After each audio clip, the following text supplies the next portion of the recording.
source for the sports gamer. Hey guys, what's up? It's Lazarus here, and today we're going to be breaking down the most recent MLB 17 The Show developer stream, and in this one, they focused on what they like to call the little things. Let's not waste too much time, and let's get right into the breakdown, as there is a couple of interesting things to show off here. First up, we have shortstop Luis Aparicio, and he's a 90 overall flashback from 1959, so if you haven't heard of this guy, he's a Hall of Fame shortstop, and as you can see by the stats on the screen, very good defender. Hitting-wise, and not so good. The power numbers are quite low, but if you're looking for a good fielding shortstop, then this is definitely a guy you want to get. The next legend they got revealed was 87 overall Jason Giambi, and this is a card that I would like to get. Look at that 99 power versus righties and 99 plate discipline. Very good numbers right there. And the fact that I'm a Yankees fan, I love Jason Giambi. He's an absolute tank versus right-handed pitchers, and he's not too bad against lefties either. This is definitely a guy I would take in my lineup. In this stream, we also got to see a bunch of new mission categories, and if you remember in last year's game, towards the end of the life cycle, things started to get really complicated and really cluttered, and the mission screen was just not organized at all. But it looks like the developers have really fixed that, as there is a new screen for each type of mission.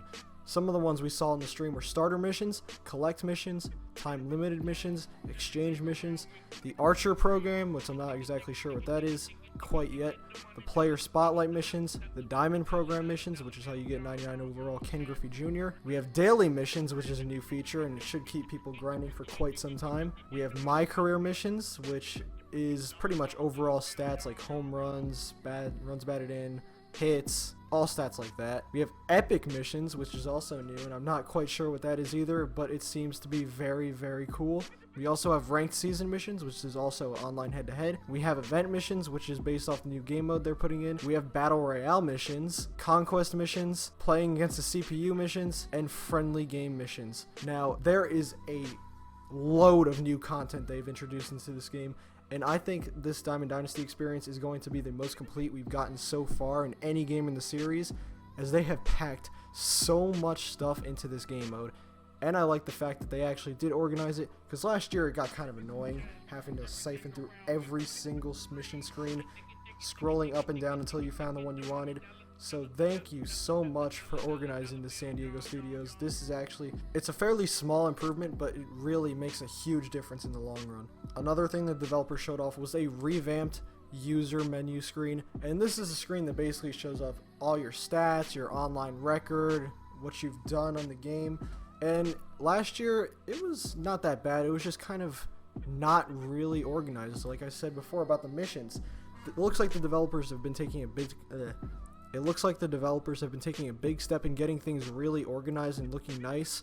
As you can see, the UI looks so much better than last year.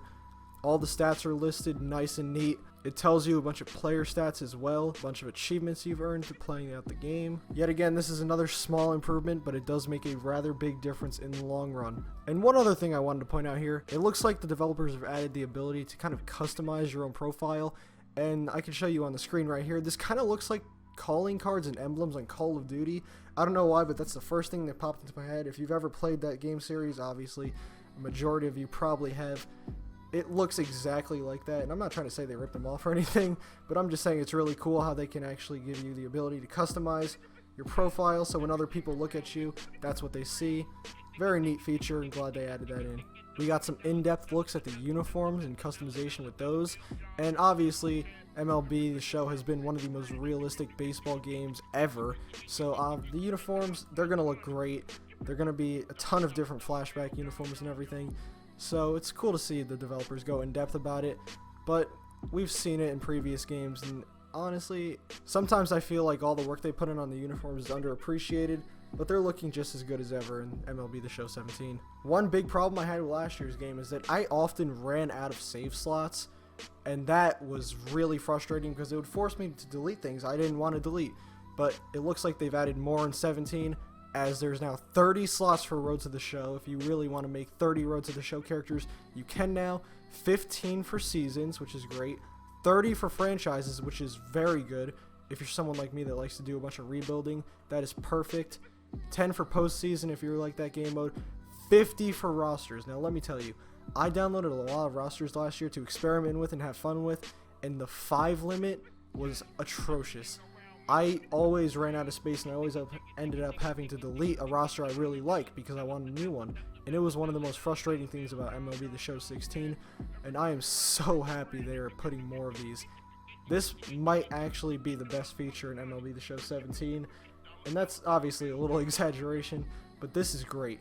This is going to make the game so much better than last year, and you can have 50 creative players and 50 logos as well. We also have some news for Sounds of the Show, which if you don't know, that's basically all the music in the game, and they doubles the user music slots. If you didn't know, you can actually put your own music in the game via USB, I believe. I used to do that back in the day. Now I'd really just turn off the music because most of it's pretty annoying in my opinion. But if you really are into this stuff, you can do that, and it's just another thing that shows how much developers are really letting you customize your playing experience this year. That's very cool. Right here we get a look at the Battle Royale menu, and if you can see right near the middle, it says April rewards, which means the rewards will be changing per month, I believe. And this is very cool. This adds a huge amount of variety to the Battle Royale game mode and gives an extra incentive for people to play it even more. Last year, Battle Royale was probably my favorite game mode out of everything in the game, as you could get those really good rewards if you did well, and now it looks like if they're switching out rewards every month, it's going to be even more fun and exciting to play, as you never know what you're going to get. This is a very good addition to the game, I believe. We also got a look at Shea Stadium in this live stream, and I really love how they're bringing back all these classic stadiums that they actually did remove from the game a few years ago, but they're just now bringing them back, and this is so... I loved playing in the old stadiums, and it really just brings back a feeling of nostalgia. So seeing Shea Stadium back in the game like this, even though I'm a Yankees fan, it's really nice to see. Last but not least, we have some new brands showed off in the stream. And if you didn't know, there's sponsorships that you can use for franchise mode, and they're basically just brands like Nike, Under Armour, but now they've added plenty of more. Now right off the bat, we see Evo Shield, we see All-Star, Old Hickory, Prism. We can see Lizard Skin in there. We have Trinity Bat. Never really heard of that one before, but I'm sure they're nice. I believe Adidas is new into the series. New brand baseball is new. And this means we're going to be seeing a ton of new gear, such as bats, cleats, sunglasses, and etc. All sorts of new cool things that can be put to your Road to the Show character, put in your franchise. And this is going to be very cool because I believe Road to the Show is going to be a lot more personal this year. So with all this new gear, hopefully they can make it feel a little bit more like NBA, which I view as probably one of the best career modes in any sports game. So that's it for all the cool features shown off in this trailer. What did you guys think about these? Let me know in the comments below what you enjoyed, what you didn't like, and if you enjoyed the video, be sure to like and subscribe. Thanks for watching. I'm out. Peace.